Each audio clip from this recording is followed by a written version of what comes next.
আসসালামু আলাইকুম। এটিএন বাংলা সংবাদে সবাইকে স্বাগত জানাচ্ছি চৈতি সরওয়ার। শুরুতেই জানিয়ে দেব বিআরবি কেবলস সংবাদ শিরোনাম।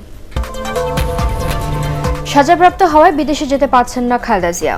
আইনের বাইরে কিচ্ছু করা সম্ভব নয় বললেন স্বরাষ্ট্রমন্ত্রী।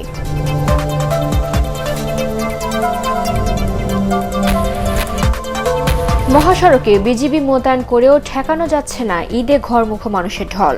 ফেরিতে হাজারো যাত্রী পারাপার।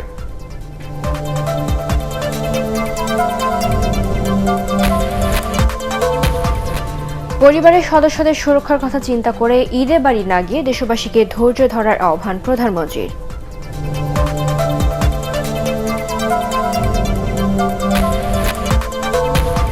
দ্বিতীয় ডোজের অক্সফোর্ডের টিকার জন্য অপেক্ষা করা যাবে 4 মাস। না পেলে নিতে হবে অন্য কোনো ভ্যাকসিন।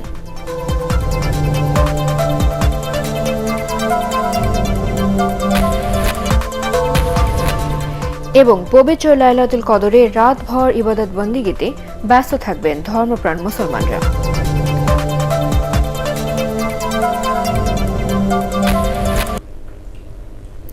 শুনছিলেন বিআরবি কেবলস সংবাদ শিরোনাম। এবারে বিস্তারিত সংবাদ। বিএনপি চেয়ারপারসন বেগম খালেদা জিয়া আইন অনুযায়ী চিকিৎসার জন্য বিদেশে যেতে পারবেন না বলে জানিয়েছেন স্বরাষ্ট্রমন্ত্রী আসাদুজ্জামান খান কামাল। সচিবালয়ে আইন মন্ত্রণালয়ের মতামত তুলে ধরে তিনি বলেন, সাজাপ্রাপ্ত হওয়ায় বেগম জিয়াকে এই সুযোগ দেওয়া সম্ভব নয়। একরামুল হক সায়েমের রিপোর্ট। গুরুতর অসুস্থ দাবি করে বিএনপি চেয়ারপারসন বেগম খালেদা জিয়াকে বিদেশে চিকিৎসার সুযোগ দিতে গত 5 মে স্বরাষ্ট্র মন্ত্রণালয়ে আবেদন করেন তার ভাই শামীম ইস্কান্দার। আইন মন্ত্রণালয়ের মতামত চেয়ে আবেদনটি পাঠানোর পর রোববার সকালে তাদের মতামত পৌঁছায় স্বরাষ্ট্র মন্ত্রণালয়ে। আইন মন্ত্রণালয় থেকে তাদের যে মত আসছে তারা স্পষ্টত জানিয়ে দিয়েছে যে 401 ধারায় সাজা স্থগিত করে যেই সুবিধাটি দেওয়া হয়েছে এটা দ্বিতীয়বার মানে আবার তাকে সাজা মৌকুফ করে তাকে বিদেশে পাঠানোর মানে এই কোনো অবকাশ এই 401-এ দ্বিতীয়বার আর করার নেই। আমরা এখন আর তাদের আবেদনটা মঞ্জুর করতে পারছি না। স্বরাষ্ট্রমন্ত্রী বলেন, মানবিক বিবেচনায় বেগম খালেদা জিয়ার সাজা স্থগিত করেছে সরকার। বিদেশে চিকিৎসার জন্য তার আবেদনটিও ইতিবাচকভাবেই দেখা হয়েছে, তবে আইনে সে সুযোগ নেই।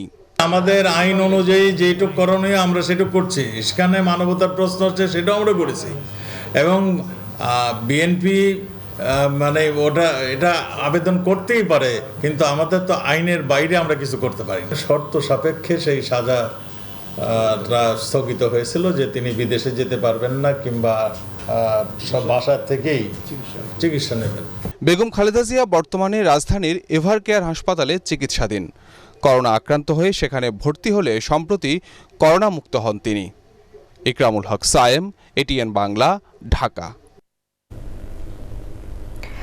চিকিৎসার জন্য খালেদা জিয়াকে বিদেশে নেওয়ার আবেদন রাজনৈতিক উদ্দেশ্য প্রণোদিত বলে মন্তব্য করেছেন তথ্য ও সম্প্রচার মন্ত্রী ডক্টর হাসান মাহমুদ। তিনি বলেন, বেগম জিয়া ইতোমধ্যে করোনা নেগেটিভ হয়ে সুস্থ হয়ে উঠেছেন। স্বাধীনতা পরিষদের ঈদ উপহার সামগ্রী বিতরণ অনুষ্ঠানে ভার্চুয়ালি যুক্ত হয়ে মন্ত্রী এসব কথা বলেন।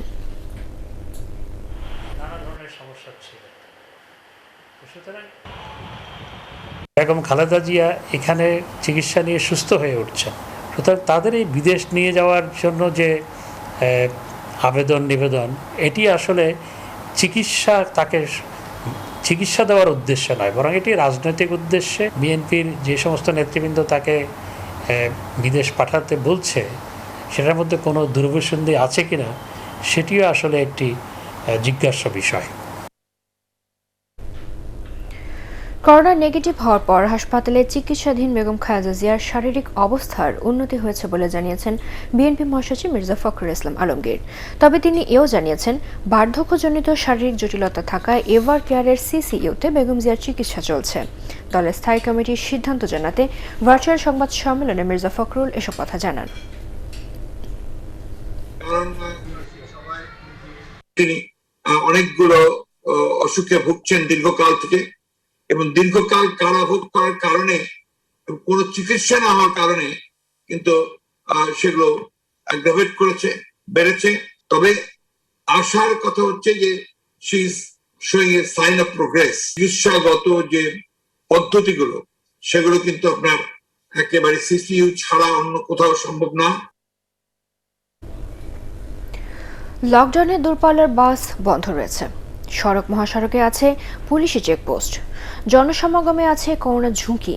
তারপরও নানা অনিশ্চয়তা নিয়েই ঈদ করতে গ্রামে ছুটছে মানুষ। প্রাইভেট কার ও মাইক্রোবাস ভাড়া করে বাড়ি যাচ্ছেন তারা, আবার কেউ যাচ্ছেন ভেঙে ভেঙে জেলায় জেলায় বাস বা পিকআপ ভ্যান পাল্টিয়ে। আদিন সজীবের রিপোর্ট। ফুটপাতে পা রাখার জায়গা নেই, বাক্স, প্যাটরা, বস্তা, সন্তান সব নিয়ে ধাক্কাধাক্কি করে চলছে মানুষ। রাজধানীর গাবতলী ব্রিজের এই চিত্র এখন সকাল সন্ধ্যায়। ভোগান্তি যতই হোক তাদের বাড়ি যেতেই হবে। 2 টাকার পর 100 টাকা দিচ্ছি, তাহলে এত পথ এখন কিভাবে যাবেন? দূরপাল্লার বাস তো বন্ধ। দূরপাল্লার বাস বন্ধ, এখন ভেঙে ভেঙে যাবো বগুড়া। মানে কি হঠাৎ বগুড়া? কারণ কি? ঈদ করতে তো ঈদ সামনে, ঈদ করতেই যাবো। আপনারা দুইজনই তো মুরব্বী, ভেঙে ভেঙে কি এভাবে যাওয়া সম্ভব? আর কি করবো, ইচ্ছা পড়ছে। আর বাঙালিদের নারীর টানে মন একবার উঠলে পারে তার আর থাকতে পারে না, যে যত বাধা বিপদে যা কিছু মনে করে না। উত্তরের জেলা পাবনা যাবেন এই নারী। গাবতলী পর্যন্ত আসেন বাসে, এরপর রিক্সা করে যতটা পারেন। তার জানা নেই সামনে কিভাবে যাবেন, তবু যেতেই হবে ঈদ করতে। আপনারা কিভাবে যাবেন? রিক্সায় করে কত দূর যাবেন? না, ও যদি গাড়িতে। গাবতলীর ব্রিজ পার হয়ে কেউ ভাড়া করেন প্রাইভেট কার, কেউ লেগুনা করে যান, আর একটু সামনে কারো ভরসা পিকআপ ভ্যান। আরিচা ঘাটে? হ্যাঁ। আরিচা ঘাট দিয়ে কোথায় যাবেন? পাবনা, কাশীনাথপুর। দরজা খোলা, জানালা বন্ধ, ব্যাপারটা এরকম আর কি। সবকিছু বন্ধ করে দেওয়া উচিত ছিল, তাহলে মানুষগুলো যাইতো না। তল্লাশি করতেছি যাতে অনুমোদিত যানবাহন ছাড়া কোনো যানবাহন গাবতলী ক্রস করতে না পারে। সরকারি নিষেধাজ্ঞার পরেও ঈদ যত কাছে আসছে, ঘরমুখ মানুষের এই ঢল ততই বাড়ছে। সবচেয়ে দুশ্চিন্তার কারণ হলো বাংলাদেশে করোনা আক্রান্তদের মধ্যে এরই মধ্যে পাওয়া গেছে ভারতের ভ্যারিয়েন্ট, যেটি ভয়াল থাবায় ভারত বিপর্যস্ত। এরপরেও মানুষ সব বাধা উপেক্ষা করে ছুটছেন গ্রামের পথে। স্বাস্থ্য বিশেষজ্ঞরা চিন্তিত যে বাংলাদেশের মতো ঘনবসতিপূর্ণ জায়গায় মানুষের এমন উদাসীনতা না জানি করোনার মহাবিপর্যয় ডেকে আনে ভারতের মতো করে।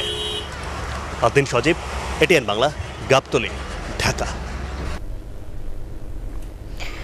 মুন্সিগঞ্জের শিমুলিয়া ও মানিকগঞ্জের পাটুরিয়ায় ঠেকানো যাচ্ছে না ঈদে ঘরমুখী মানুষের ঢল। অসুস্থ রোগী ও লাশবাহী গাড়ি পারাপারের সুযোগ নিয়ে ফেরি পার হচ্ছেন শত শত মানুষ। পাশাপাশি ট্রলার ও নৌকাতে নদী পার হচ্ছেন যাত্রীরা। মহাসড়কে মোতায়েন থাকলেও ঘাটে দেখা যায়নি বিজিবি সদস্যদের উপস্থিতি। আরও জানাচ্ছেন মনির হোসেন তপু।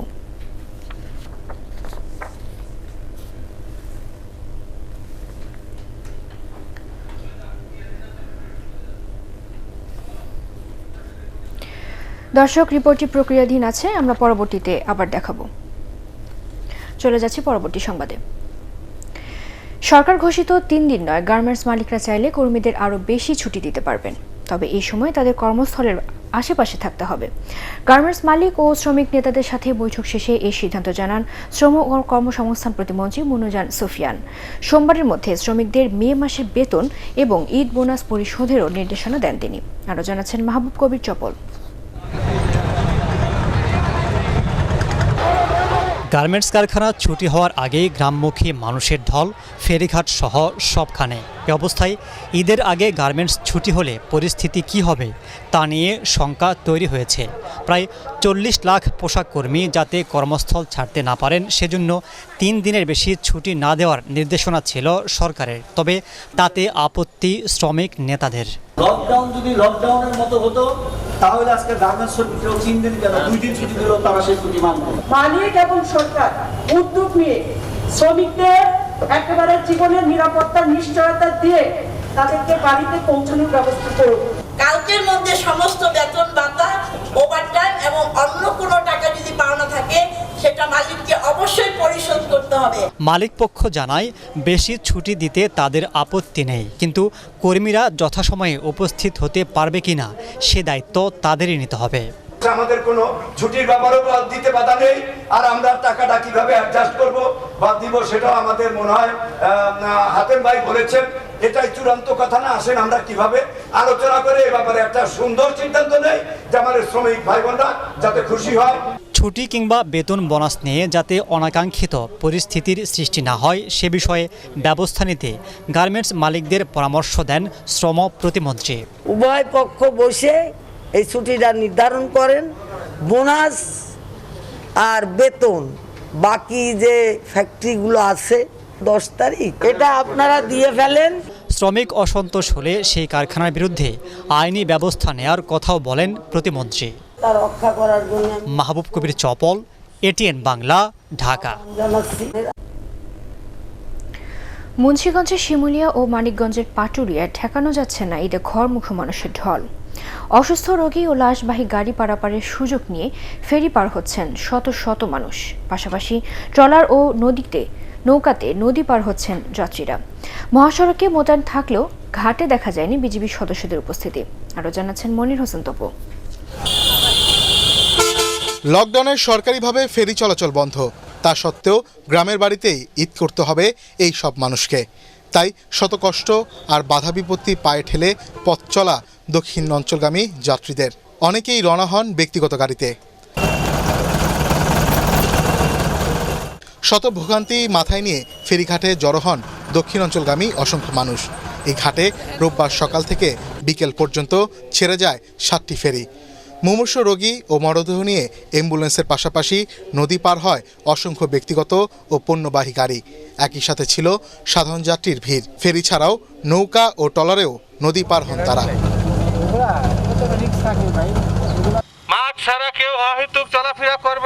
ফেরিঘাট এলাকায় বিজিবি সদস্যদের দেখা না গেলেও মহাসড়কে জেলা প্রশাসনের ভ্রাম্যমাণ আদালতকে সহায়তা করতে দেখা গেছে তাদের। এ সময় সরকারি নির্দেশনা অমান্য করায় জরিমানার পাশাপাশি বেশ কয়েকটি বাস ও ব্যক্তিগত গাড়ি ঘুরিয়ে দেওয়া হয়। আইনশৃঙ্খলা বাহিনীর সদস্যদের চোখ এড়িয়ে বিভিন্ন এলাকা ঘুরে মুন্সিগঞ্জের শিমুলিয়া ঘাটে হাজির হন যাত্রীরা। দুপুরের দিকে লাশবাহী গাড়ি ও অ্যাম্বুলেন্স নিয়ে 2টি ফেরি ছাড়ার সময় তাতে হুমড়ি খেয়ে পড়েন শত শত যাত্রী। শুধুমাত্র পণ্য পরিবহন নিয়ে ফেরি চলাচলের কথা, এর পাশাপাশি মুমূর্ষু রোগী ও মরদেহ নিয়ে 2-1টি ফেরি চলার কথা। তবে এর ভিন্নতা দেখা যাচ্ছে আজও। ব্যক্তিগত গাড়ির পাশাপাশি সাধারণ মানুষ নির্বিঘ্নে পারাপার হচ্ছেন ফেরি দিয়ে। এতে করোনার সংক্রমণ বেড়ে যাওয়ার সংখ্যা রয়েছে বলে মনে করেন বিশেষজ্ঞরা। তাই দ্রুত কার্যকর ব্যবস্থা নিয়ে এটি বন্ধ করা প্রয়োজন বলে মনে করেন তারা। মনির হোসেন তপু, এটিএন বাংলা, পাটুরিয়া ফেরিঘাট, মানিকগঞ্জ।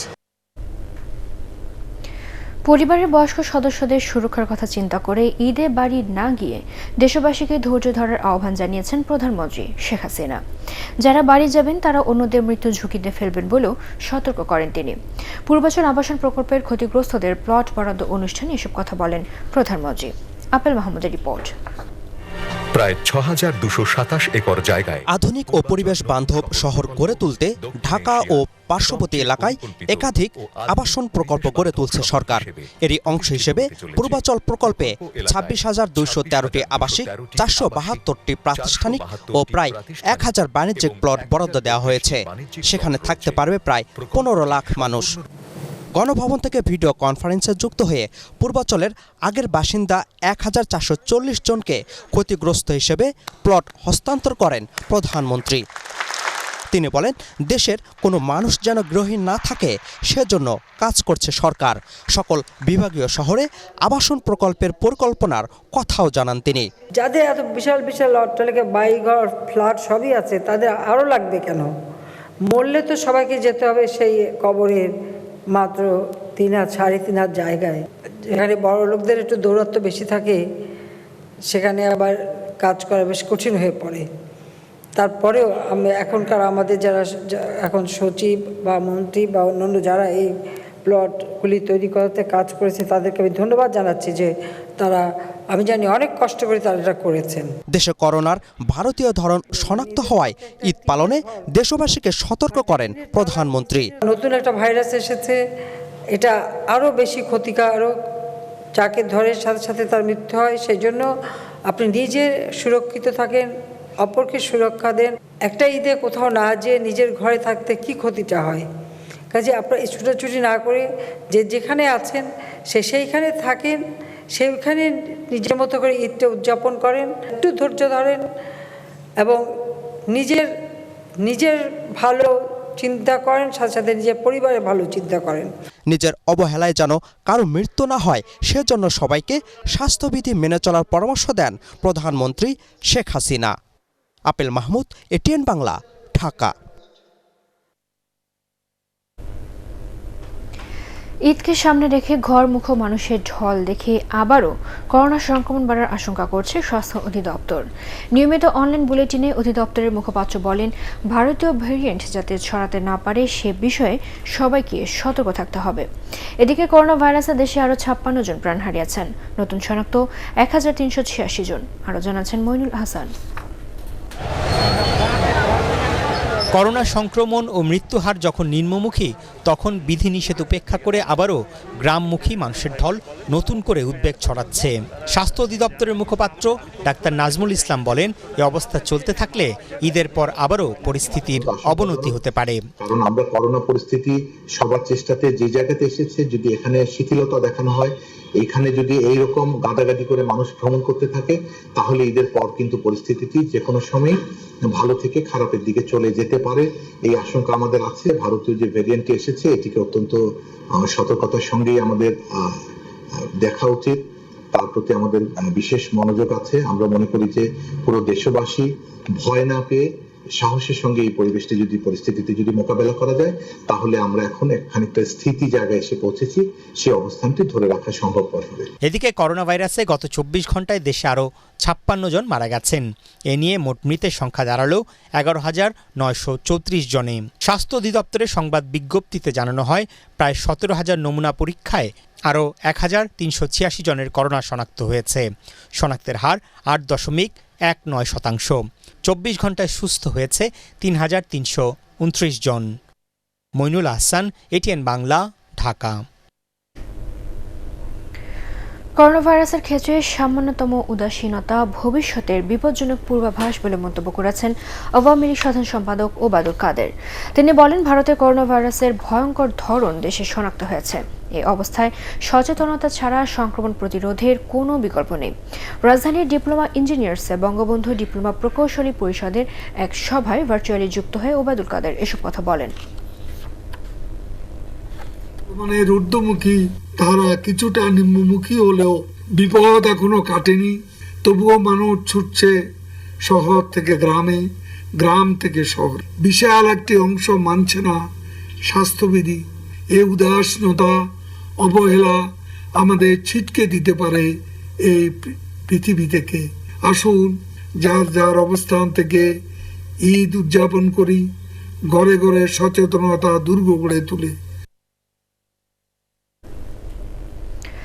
দ্বিতীয় ডোজের জন্য অক্সফোর্ডের টিকা পাওয়া না গেলে বঞ্চিতদের অন্য কোনো টিকা নিতে হবে। এক্ষেত্রে 2 ডোজের টিকা হলে 4 সপ্তাহের ব্যবধান রাখার পরামর্শ দিয়েছে জাতীয় টিকাদান বিষয়ক প্রযুক্তিগত পরামর্শক দল নাইটেক। ইমদাদুল্লাহ বাবুর রিপোর্টে বিস্তারিত। ফুরিয়ে আসছে করোনা টিকার মজুদ। 1,03,00,000 টিকার মধ্যে হাতে আছে মাত্র 11.5 লাখের কিছু বেশি টিকা। স্বাস্থ্য অধিদপ্তরের হিসেব মতে এখন পর্যন্ত মোট 91 লাখ ডোজের বেশি টিকা দেয়া হয়েছে। দ্বিতীয় ডোজ নেয়ার অপেক্ষায় 25 লাখেরও বেশি মানুষ। এর মধ্যে 11.5 লাখের মতো মানুষ পাবেন দ্বিতীয় ডোজ। বাকি 13 লাখের বেশি মানুষকে নতুন টিকা না আসা পর্যন্ত অপেক্ষা করতে হবে। অক্সফোর্ডের 1 ডোজ টিকা নেয়ার পর দ্বিতীয় ডোজের জন্য এই অপেক্ষা 4 মাস পর্যন্ত করা যাবে বলছেন জনস্বাস্থ্য বিশেষজ্ঞরা। টিকা না পেলে দ্বিতীয় ডোজ নেয়ার তারিখ থেকে আরও 28 দিন বিরতির পর নতুন কোনো ব্র্যান্ডের টিকা দেয়া যাবে। যদি আর দ্বিতীয় ডোজ একেবারেই না পাওয়া যায়, তাহলে হয়তো বা আমাদের অন্য কোনো একটা টিকা দিয়ে তার নতুন করে শুরু করতে হবে। অন্য কোনো টিকা নেবে কিনা, মানে অন্য কোনো ফর্মুলার, এইটা কিন্তু এখনো মানে পৃথিবীতে কয়েকটা জায়গায় এরকম ট্রায়াল হচ্ছে। অতিমারি করোনার বিরুদ্ধে হার্ড ইমিউনিটি গড়ে তুলতে 2 ডোজের পরিবর্তে 1 ডোজের টিকা সংগ্রহ করে দ্রুত প্রাপ্তবয়স্ক সবাইকে এর আওতায় আনার পরামর্শ দিয়েছেন বিশ্লেষকরা। এখন চেষ্টা হচ্ছে যে অন্য কোথায় এই অক্সফোর্ড অ্যাস্ট্রাজেনিকা আছে, তার মধ্যে 3টে জায়গার চেষ্টা করা হচ্ছে। একটি হলো USA, একটা হলো ইউকে আর একটা হলো অস্ট্রেলিয়া। সিঙ্গেল ডোজ টিকা আমাদের জন্য বেশি সুবিধা হবে। এটা যদি কস্ট বেশি পড়ে, সুবিধাটা হলো একটা লোককে একবার টিকা দিতে হবে, তার মানে আমরা দ্রুত কাভারেজটা বাড়াতে পারবো।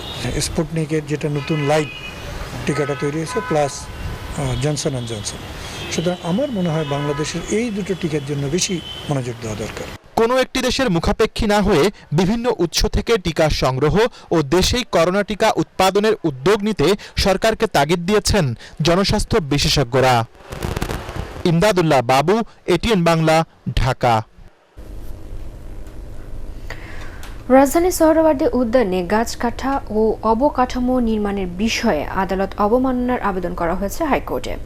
রোববার পরিবেশ বিষয়ক 6টি সংগঠন ও এক ব্যক্তির পক্ষে এই আবেদন করা হয়। এতে সোহরাওয়ার্দী উদ্যানে গাছ কাটা ও অবকাঠামো নির্মাণ বন্ধ করার নির্দেশনা চাওয়া হয়েছে। একই সাথে আবেদনে সোহরাওয়ার্দী উদ্যান সংরক্ষণে উচ্চ আদালতের রায় অমান্য করায় সংশ্লিষ্টদের আইনের আওতায় আনার নির্দেশনা দিয়ে রুল চাওয়া হয়। এর আগে গত বৃহস্পতিবার মুক্তিযুদ্ধ বিষয়ক মন্ত্রণালয়ের সচিব, গণপূর্ত বিভাগের প্রধান প্রকৌশলী ও চিফ আর্কিটেক্ট অব বাংলাদেশের কাছে আইনি নোটিশ পাঠানো হয়। মহামারীকালে মানুষের পাশে দাঁড়ানোয় স্বেচ্ছাসেবক লীগের প্রশংসা করেছেন এটিএন বাংলা ও এটিএন নিউজের chairman doctor Mahfuzur Rahman. ATN Bangla কার্যালয়ে স্বেচ্ছাসেবক লীগের নবগঠিত নেতৃত্বের সাথে মত বিনিময় সভায় তিনি এই প্রশংসা করেন। গণমানুষের পক্ষে কথা বলায় এটিএন পরিবারকে ধন্যবাদ জানান স্বেচ্ছাসেবক লীগ নেতারা। ফজলে রাব্বি জানাচ্ছেন বিস্তারিত। করোনা ভাইরাস মহামারীতে মাঠের পাকা ধান কাটা নিয়ে কৃষক চরম বিড়ম্বনায় পড়লে তাদের পাশে দাঁড়ায় স্বেচ্ছাসেবক লীগের নেতাকর্মীরা। কেবল তাই নয়, প্রধানমন্ত্রী শেখ হাসিনার নির্দেশে বিশেষজ্ঞ ডাক্তারের মাধ্যমে telehealth service, ambulance service, oxygen cylinder service দেওয়া ছাড়াও প্রয়োজনীয় সাহায্য নিয়ে সাধারণ মানুষের পাশে শুরু থেকেই রয়েছে দলটির নেতাকর্মীরা। যে সময় লাশ, মায়ের লাশ ছেলে ধরতো না, বাবার লাশ সন্তান ধরতো না, সেই সময় কিন্তু আমাদের নেতাকর্মীরা লাশ গোসল করিয়েছে, দাফন করিয়েছে। সনাতন ধর্মী মানুষের লাশ সৎকার করে তারা কিন্তু দাফন করেছে। এই করোনা মহামারী যত ভয়াবহ হোক, স্বেচ্ছাসেবক লীগের নেতা কর্মীরা তারা কিন্তু থাকবে। দুর্যোগ বিপর্যয় পরিস্থিতি কীভাবে মানুষের পাশে থাকতে হয় আমাদের প্রাণপ্রিয় নেত্রী জননেত্রী শেখ হাসিনা আমাদের শিখিয়েছেন। আমরা মনে করি আমরা আগে যে কাজ করি এই কারণে যে আমাদের দেখা দেখি যেন সমাজের সচেতন ব্যক্তি, ধনাঢ্য ব্যক্তিরা এই সময় এগিয়ে আসে। বিচ্ছিন্নভাবে নয়, মহামারীতে সম্মিলিতভাবে সবাইকে যার যার অবস্থান থেকে কাজ করতে হবে বলে মন্তব্য করেন এটিএন বাংলার বার্তা বিভাগের উপদেষ্টা। আজকে যেভাবে এটিএন বাংলা, এটিএন নিউজ তাদের সম্প্রচার মাধ্যমে মানুষকে, জনগণকে সচেতন করে যেভাবে এগিয়ে আসছে, ঠিক সেভাবেই সমাজে যারা বিত্তশালীরা রয়েছে তাদেরকেও কিন্তু আজকে রাজনীতিবিদদের পাশাপাশি, রাজনৈতিক নেতৃত্বের পাশাপাশি, মাননীয় প্রধানমন্ত্রীর পাশাপাশি তাদেরকে এগিয়ে আসতে হবে। সমালোচনায় কান্না দিয়ে বঙ্গবন্ধু সোনার বাংলা করতে প্রধানমন্ত্রী শেখ হাসিনার নির্দেশনা অনুযায়ী কাজ করতে সবার প্রতি আহ্বান জানান ডক্টর মাহফুজুর রহমান। কাজ যারা করে ভালো করুক, চেষ্টা তো করে যাচ্ছে, সেই চেষ্টাকে তো আমাদের স্বীকৃতি দেওয়া উচিত, তাদের উৎসাহিত করা উচিত এবং সবসময় তাদের পাশে থাকা উচিত। এটিএন বাংলা, এটিএন নিউজ এবং সবাই আমাদের এটিএনের পক্ষ থেকে আপনাদেরকে ধন্যবাদ যে আপনারা সব সময় জাতির দুর্দিনে যে এইভাবে এগিয়ে আসে যে আপনারা কাজ করে যাচ্ছেন, এটা সত্যি প্রশংসনীয়। আমি আশ্বস্ত করতে চাই যে আপনারা ভবিষ্যতে যত এরকম স্বেচ্ছাসেবকমূলক কাজ আপনারা দেশের জন্য, জাতির জন্য করবেন, আমরা সবসময় আপনাদের পাশে থাকবো। সবার ভালো কাজ গুরুত্বের সাথে এটিএন বাংলা ও এটিএন নিউজের প্রচারের প্রতিশ্রুতিও দেন ডক্টর মাহফুজুর রহমান। ফজলে রাব্বি, এটিএন বাংলা, ঢাকা। আজ পবিত্র শবে কদর। হাজার মাসের চেয়েও উত্তম এই রাত। এই রাতেই শেষ নবী হজরত মুহাম্মদ সাল্লাল্লাহু আলাইহি সাল্লামের ওপর অবতীর্ণ হতে শুরু করে মহাগ্রন্থ আল কোরআন। মহিমান্বিত কদর রাতের নামে একটি সূরাও নাজিল হয়। সারা বিশ্বের মুসলমানদের কাছে এই রাত অত্যন্ত মর্যাদার ও বরকতপূর্ণ। এ কারণে কোরআন তেলাওয়াত, নফল নামাজ, জিকির, আসকার সহ অন্যান্য ইবাদত বন্দেগীর মধ্য দিয়ে এই রজনী যাপন করেন তারা। মহান রাব্বুল আলামিনের কাছে রহমত ও নাজাত কামনা করেন ধর্মপ্রাণ মুসলমানরা। পবিত্র শবে কদর উপলক্ষে পৃথক বাণী দিয়েছেন রাষ্ট্রপতি মোহাম্মদ আব্দুল হামিদ ও প্রধানমন্ত্রী শেখ হাসিনা। নাশকতার অভিযোগে রাজধানীর বিভিন্ন এলাকায় অভিযান চালিয়ে জঙ্গি সংগঠন আনসার আল ইসলামের 4 সদস্যকে গ্রেফতার করেছে পুলিশের কাউন্টার টেরোরিজম ইউনিট। ডিএমপির মিডিয়া সেন্টারে সংবাদ ব্রিফিংয়ে কাউন্টার টেরোরিজম ইউনিট প্রধান মোহাম্মদ আসাদুজ্জামান জানান, আইনশৃঙ্খলা বাহিনীর বিভিন্ন স্থাপনায় হামলার পরিকল্পনা ছিল জঙ্গিদের। হামলার পর তাদের আফগানিস্তানে যাওয়ার কথা ছিল। মাওয়া ফেরিঘাটে স্পিড বোট দুর্ঘটনার মামলার অন্যতম আসামি বোটের মালিক জান মিয়া ওরফে চান্দু মোল্লাকে গ্রেফতার করেছে র্যাব সদর দপ্তরের গোয়েন্দা দল ও র্যাব 10-এর সদস্যরা ঢাকার কেরানীগঞ্জের তেঘরিয়া এলাকা থেকে তাকে গ্রেফতার করে। রাজধানী কাউরান বাজারের র্যাব মিডিয়া সেন্টারে এক সংবাদ সম্মেলনে মিডিয়া উইংয়ের পরিচালক কমান্ডার খন্দকার আল মঈন একথা জানান।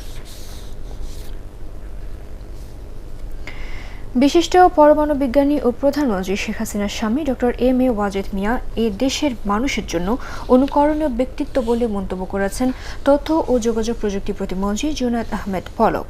ওয়াজেদ মিয়ার দ্বাদশ মৃত্যুবার্ষিকী উপলক্ষে আইসিটি বিভাগের উদ্যোগে বিজ্ঞান চর্চায় ডক্টর ওয়াজেদ মিয়ার অবদান শীর্ষক অনলাইন আলোচনায় তিনি এ মন্তব্য করেন। বক্তারা বলেন, বঙ্গবন্ধুকে সপরিবারে নির্মমভাবে হত্যার পর ওয়াজেদ মিয়াই বর্তমান প্রধানমন্ত্রী শেখ হাসিনা ও শেখ রেহানাকে আগলে রেখেছিলেন।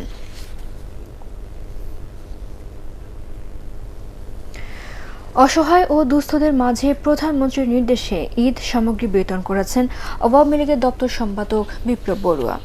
রাজধানীর বংশালের বীরশ্রেষ্ঠ মতিউর রহমান স্কুল মাঠে 33 নম্বর ওয়ার্ড আওয়ামী লীগের উদ্যোগে দরিদ্রদের মাঝে এ বস্ত্র ও খাদ্য বিতরণ করা হয়। স্থানীয় এই আয়োজনে অন্যান্যের মধ্যে উপস্থিত ছিলেন ঢাকা মহানগর দক্ষিণ আওয়ামী লীগের সাধারণ সম্পাদক হুমায়ুন কবির ও স্থানীয় নেতৃবৃন্দ। এ সময় বিপ্লব বড়ুয়া দলীয় নেতাকর্মীদের আরও বেশি করে অসহায় মানুষের পাশে দাঁড়ানোর আহ্বান জানান। এবারে ই-ভ্যালি ঈদ বাজার। স্বাস্থ্যবিধি মেনে মার্কেট খুলে দেওয়ার পর প্রথম কয়েকদিন ফেনীর শপিং মলগুলো ক্রেতাশূন্য থাকলেও এখন বদলে গেছে সেই পরিস্থিতি। শেষ মুহূর্তের ঈদ কেনাকাটায় ব্যস্ত জেলার মানুষ। ভিড় বাড়ছে বিপণী বিতানগুলোতে, তবে শপিং মলগুলোতে নেই জীবাণুনাশক টানেল। সাধারণ মানুষের মাঝে দেখা যায়নি স্বাস্থ্যবিধি মানার প্রবণতাও। মহামারীর মাঝে ঈদ উপলক্ষে ঘরের বাইরে অনিয়ন্ত্রিত লোক সমাগম বন্ধে প্রশাসনের কঠোর পদক্ষেপ চান স্বাস্থ্য সংশ্লিষ্টরা।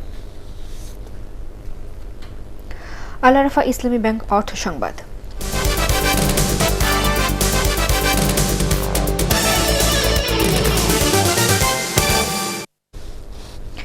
স্বাস্থ্য খাতে দ্বিগুণ বরাদ্দ রেখে বাজেট প্রণয়নের পরামর্শ দিয়েছেন বিশ্লেষকরা। তাদের মতে টিকার পাশাপাশি চিকিৎসা উপকরণ বাড়াতে শুধু বরাদ্দ দিলেই হবে না, তা ব্যবহারে নজরদারি বাড়াতে হবে। বাজেট নিয়ে নাগরিক প্ল্যাটফর্মের অনলাইন ব্রিফিংয়ে বিনিয়োগ, সরকারি ব্যয় ও রপ্তানি বৃদ্ধি করে আগামী 3 বছরের জন্য কাঠামো বাজেট প্রণয়নের দাবি জানিয়েছেন অর্থনীতিবিদরা। শারফুল আলমের রিপোর্ট। কোনো রকমের পূর্ব অভিজ্ঞতা ছাড়াই গত বছর করোনাকালীন বাজেট প্রণয়ন করা হয়। তখন স্বাস্থ্য খাতের বরাদ্দের পাশাপাশি এই খাতে 10,000 কোটি টাকার থোক বরাদ্দ ছিল। তবে করোনার প্রকোপ বাড়ায় স্বাস্থ্য খাতের প্রকৃত অবস্থা প্রকাশ পেয়েছে জানিয়ে বিশ্লেষকরা বলছেন, এই অবস্থায় আসছে বাজেটে স্বাস্থ্য খাতকে আরও বেশি গুরুত্ব দিতে হবে।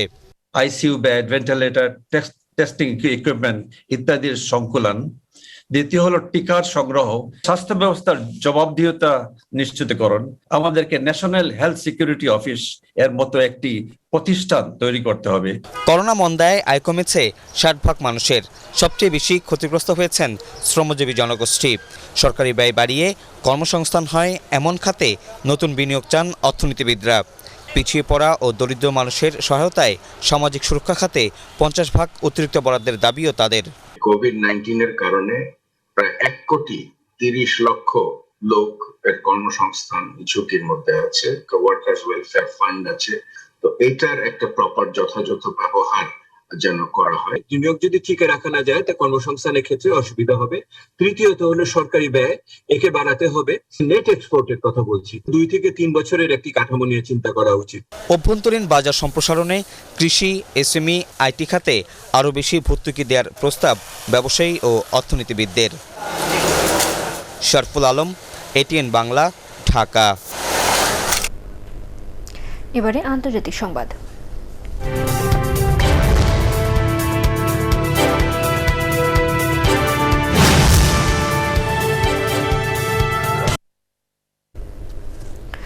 অবশেষে মালদ্বীপের কাছে ভারত মহাসাগরে আছড়ে পড়ল বহুল আলোচিত চীনা রকেটের ধ্বংসাবশেষ। আন্তর্জাতিক সংবাদ মাধ্যম রয়টার্স জানিয়েছে, রকেটের ধ্বংসাবশেষের অংশটি আছড়ে পড়ার আগে বায়ুমণ্ডলে থাকা অবস্থাতেই এর বেশিরভাগ অংশ পুড়ে যায়। চীনের নতুন মহাকাশ স্টেশনের প্রথম মডিউল হিসেবে গত 29 এপ্রিল পৃথিবীর কক্ষপথে উৎক্ষেপণ করা হয় 18 টন ওজনের ওই রকেটটি। বিভিন্ন ক্ষেত্রে অবদান রাখায় বিশ্ব মা দিবসে ইউনিভার্সাল মেডিকেল কলেজ হাসপাতাল কর্তৃপক্ষ 10 জন গর্বিত মায়ের নাম ঘোষণা করেছেন। হাসপাতাল মিলনায়তনে এক সংবাদ সম্মেলনে ব্যবস্থাপনা পরিচালক ডক্টর আশিস কুমার চক্রবর্তী গর্বিতদের নাম ঘোষণা করেন। সংবাদ সম্মেলনে হাসপাতালের পরিচালক হিরমার পাল সূর্য উপস্থিত ছিলেন।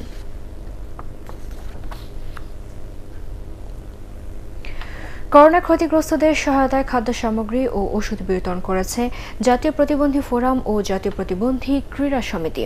সকালে ধানমন্ডিতে 100 দুস্থ মানুষের হাতে প্রয়োজনীয় এই সামগ্রী তুলে দেন সংগঠনটির সদস্যরা। এ সময় উপস্থিত ছিলেন জাতীয় প্রতিবন্ধী ক্রীড়া সমিতির সভাপতি FM ইকবাল বিন আনোয়ার, সহসভাপতি এবং এটিএন বাংলা চেয়ারম্যান উপদেষ্টা মীর মোতাহার হাসান ও প্রতিবন্ধী ফোরাম ও ক্রীড়া সমিতির মহাসচিব সেলিনা আক্তার।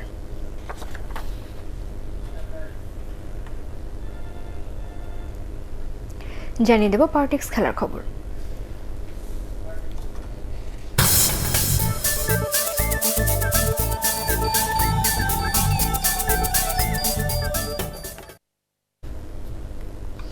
শ্রীলঙ্কা সফর থেকে ফেরা ক্রিকেটাররা ঈদ ছুটির আগে আবারও অনুশীলন শুরু করলেন। এর আগে করোনা পরীক্ষায় সবাই নেগেটিভ হন।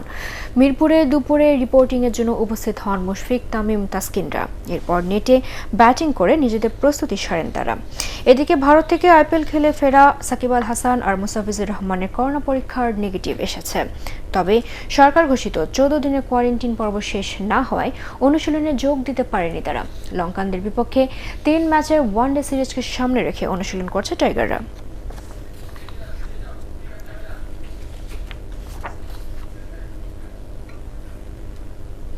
পরবর্তী সংবাদ দেখার আমন্ত্রণ জানিয়ে এখনকার মতো শেষ করছি। করোনা ভাইরাস থেকে নিজেকে সুরক্ষিত রাখতে মাস্ক পরুন এবং বারবার হাত পরিষ্কার করুন। এটিএন বাংলা সংবাদ ইউটিউবে দেখতে ব্রাউজ করুন YouTube/এটিএন বাংলা নিউজ। ধন্যবাদ সবাইকে।